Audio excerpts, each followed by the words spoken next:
મહાન એવા નાગાર્જુન કોણ હતા? એને રસાયણ શાસ્ત્ર, આયુર્વેદ, તમને કોઈ ખોડખાપણ થઈ પણ જેને ચિકિત્સા શરૂઆત કોણે કરેલી હતી? તો સાંભળો આ ટૂંકમાં જેનો પરિચય કે આજથી આશરે 2000 વર્ષ પહેલા વિદર્ભમાં જન્મેલા નાગાર્જુન રસાયણ શાસ્ત્રના મહાન જ્ઞાતા હતા. નાગાર્જુન બાળપણથી તેજ બુદ્ધિ પ્રતિભા ધરાવતા હતા. તેઓ નાલંદા વિશ્વવિદ્યાલયમાં સંસ્કૃત, ઇતિહાસ, ભૂગોળ, રસાયણ શાસ્ત્રનો અભ્યાસ કર્યો હતો.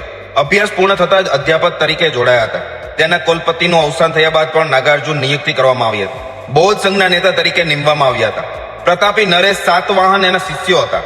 એને એના પ્રેરણા અને પીઠબળથી સાતવાહને શક્તિશાળી શક શાસક કનિષ્ઠને પાટલીપુત્રમાંથી ભગાડી મૂક્યો હતો.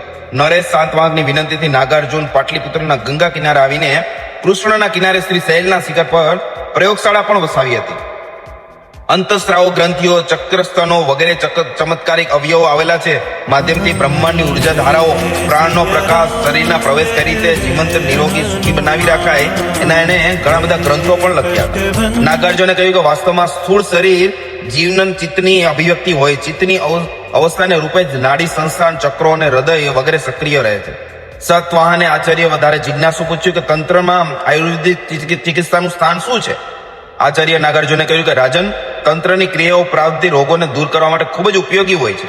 હેરાન પરેશાન થયેલા લોકો રોગ નિવારણ માટે નાગાર્જુન પાસે આવતા અને એને ચમત્કારિક ઔષધિથી એમને દુઃખ પણ દૂર કરતા હતા. સિદ્ધ પુરુષો વિચાર, ભાવની પ્રેરણા, ઉર્જાનો ઔષધિ અને ઘણી અસરકારક દવાઓ પણ એણે બનાવી હતી. એમને લખેલા ગ્રંથોમાં રસ રત્નાકર, રસ દ્રવ્ય, રસેન્દ્ર મંગલ વગેરે રસાયણ શાસ્ત્રો અંગનો ગ્રંથો પણ છે. યોગ સાગર અને આરોગ્ય મંજરી આયુર્વેદિક ગ્રંથો પણ છે. તમને આ વિડીયો સારો લાગ્યો તો લાઈક, શેર અને સબસ્ક્રાઇબ કરી આપજો. આભાર.